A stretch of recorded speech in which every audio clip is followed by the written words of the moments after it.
Bonjour à toutes et à tous. Merci de m'avoir invité à cette belle manifestation. Et j'espère que ce sujet va nous rassembler tous, au-delà de nos appartenances politiques, au-delà de nos qualités, élus ou entrepreneurs, ou tout simplement membres de la société civile.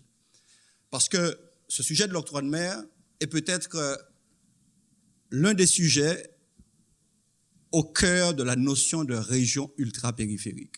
C'est vraiment là, selon moi, une question qui doit transcender toutes les différences et doit nous rassembler aujourd'hui, quelle que soit la région ultra-périphérique à laquelle nous appartenons.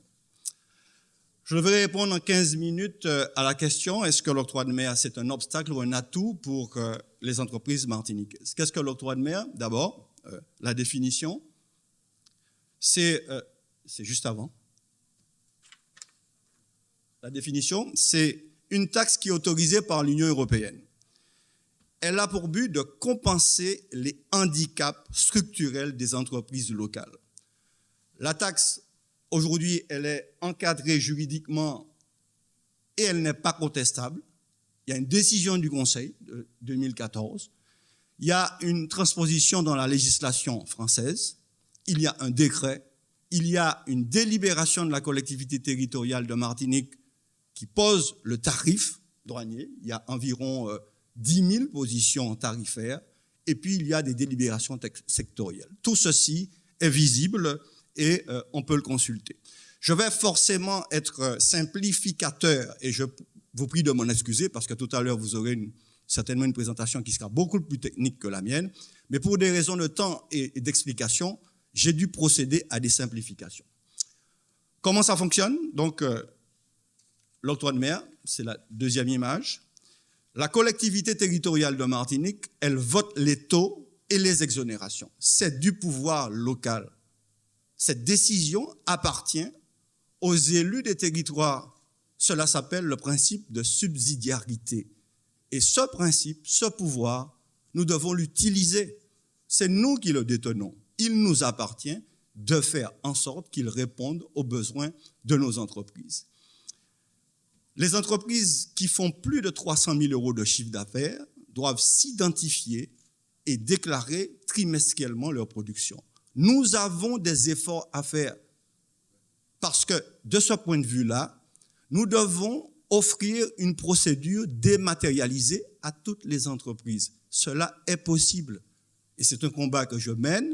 Aujourd'hui, chaque entrepreneur, de son atelier ou de son bureau, doit pouvoir s'identifier et faire les déclarations nécessaires.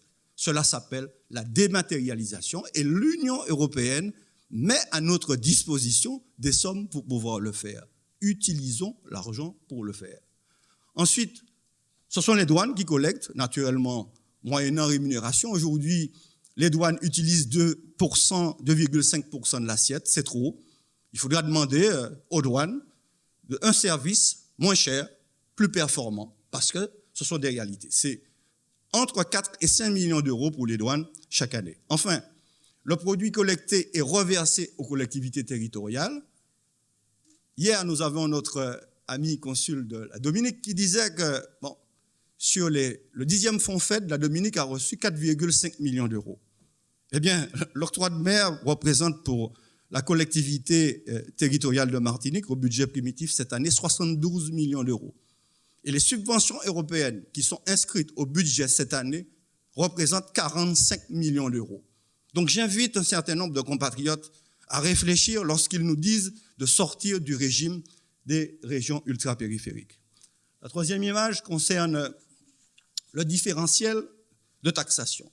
Qui peut bénéficier donc des exonérations? Il y a un principe, toutes les productions locales, dès lors qu'elles dépassent un chiffre d'affaires de 300 000 € sont donc taxables, elles sont taxées.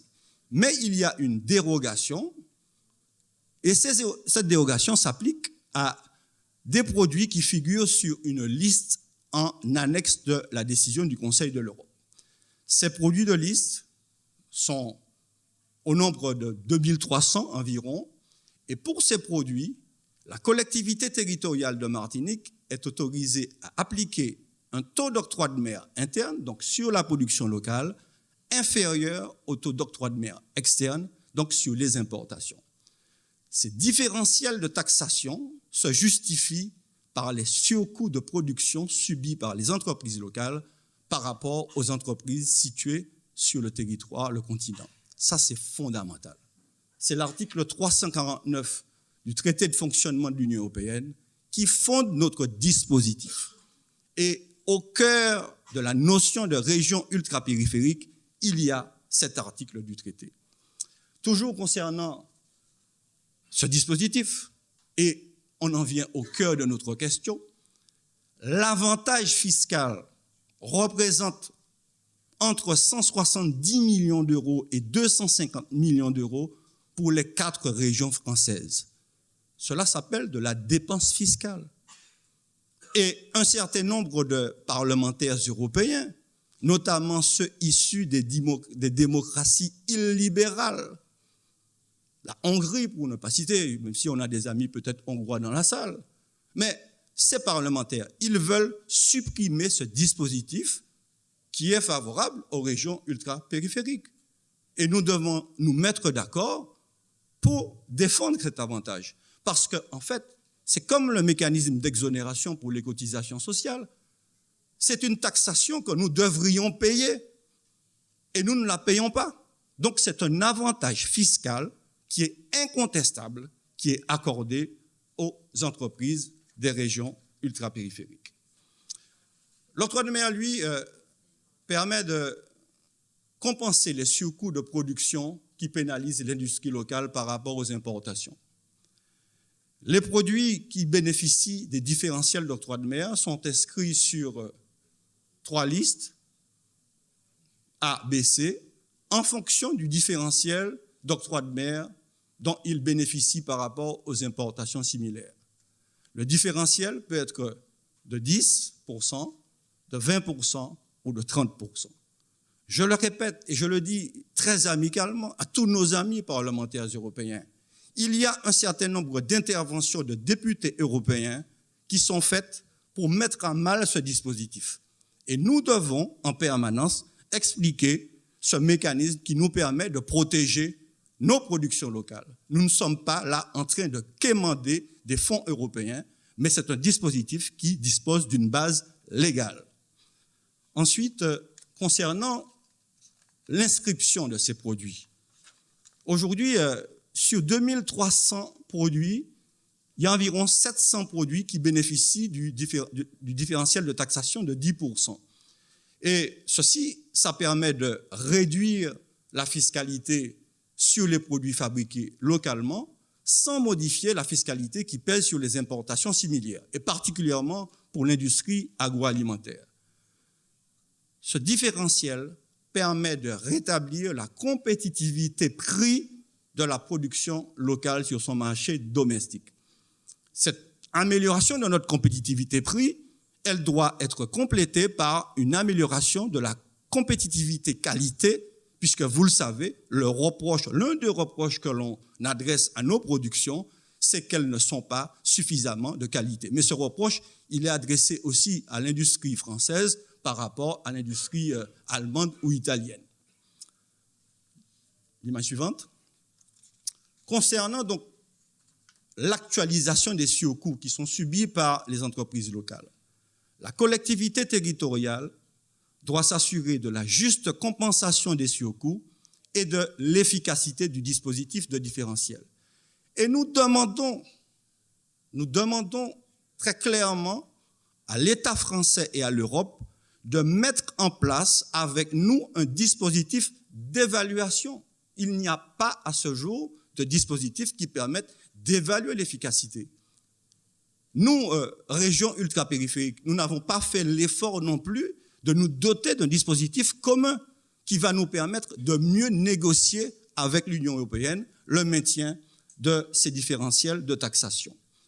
Enfin, ça c'est le cœur du dispositif. 4 postes de charge contribuent à plus de 90% des surcoûts.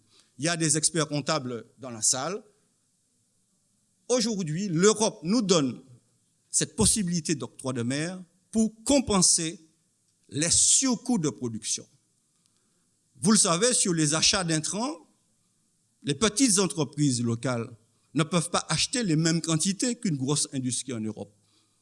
Donc, l'industriel vous demande de passer par un intermédiaire, un grossiste. Cela vous coûte plus cher. Il vous demande d'importer un certain nombre de quantités, ce que vous ne pouvez pas faire, des conteneurs complets. Donc, il vous fait payer un taux de crédit plus élevé. Tout à l'heure, mon ami, ancien banquier Maurice Larouché l'a dit, mais il faut le préciser. Nous avons les tarifs bancaires les plus élevés de France. Les plus élevés. Donc, cette question du coût des intrants, des machines, des emballages, il faut le prendre en charge. Concernant les salaires et les charges, vous devez aussi payer des techniciens, souvent que vous n'avez pas sous la main. Mais ces techniciens, ils sont payés pour faire fonctionner des machines qui fonctionnent 3 fois 8 en France. Chez nous, la machine fonctionne 8 heures, mais vous devez le payer. Vous devez avoir les coûts administratifs qui sont liés à ces équipements, de plus en plus performants et informatisés. Donc, ce sont des surcoûts. Enfin, vous connaissez la question des transports, dans la Caraïbe particulièrement. Vous savez cela nous coûte plus cher d'exporter chez nos voisins de la Caraïbe que d'importer un conteneur venant d'Europe. Mais c'est à nous, Caribéens, de nous organiser pour mettre en place des infrastructures qui vont nous permettre de développer notre commerce maritime. L'Union européenne a su s'organiser. À nous aussi de le faire. Enfin, les experts comptables en parleront mieux que moi. C'est la question de la dotation des amortissements. Lorsque vous construisez un bâtiment de stockage en Martinique, en Guadeloupe ou à Madère ou ailleurs, ce bâtiment, il faut qu'il soit aux normes antisismiques et anticycloniques. Il vous coûte plus cher. Donc, l'amortissement est plus élevé. Et ce bâtiment, il doit contenir plus de matière dont vous avez besoin normalement pour votre cycle de production, puisque l'approvisionnement est à 7000 km. Donc, il y a des coûts pour l'amortissement qui sont plus élevés. En ce qui concerne l'octroi de mer et le niveau des prix, toute taxe a des effets sur les prix, mais en ce qui concerne l'octroi de mer, l'effet est limité. L'octroi de mer peut être assimilé à un coût fixe, au même titre que l'assurance ou l'amortissement. Il représente un faible pourcentage des coûts fixes répercutés. Enfin, l'essentiel du niveau de prix à la vente est lié à la marge des intermédiaires. Je sais que ça ne va pas faire plaisir, mais je le répète, l'essentiel du niveau de prix à la vente est lié à la marge des intermédiaires. Enfin, quelle alternative nous avons à l'octroi de mer? Il me reste 3 minutes. Hormis la TVA, la taxe sur la valeur ajoutée, il n'y a pas d'alternative fiscale ou budgétaire crédible pour compenser la disparition de l'octroi de mer ou même la diminution des recettes générées par l'octroi de mer. Cette taxe est une taxe moderne. Nous pouvons l'adapter, l'étendre aux services. Pourquoi pas aux services bancaires, là où les marges sont importantes? Pourquoi pas aux services de la téléphonie, là où nous payons 40% plus cher que les prix par rapport au continent européen? Eh bien, nous pouvons avoir une partie de la marge pour aider nos entreprises locales, pour baisser les coûts de production par les coûts de communication moindres, et puis en même temps, les aider à financer leur développement à l'international. Donc, la réponse à la question, vous l'avez comprise, l'octroi de mer est incontestablement un atout pour les entreprises des régions ultrapériphériques. Merci pour votre attention.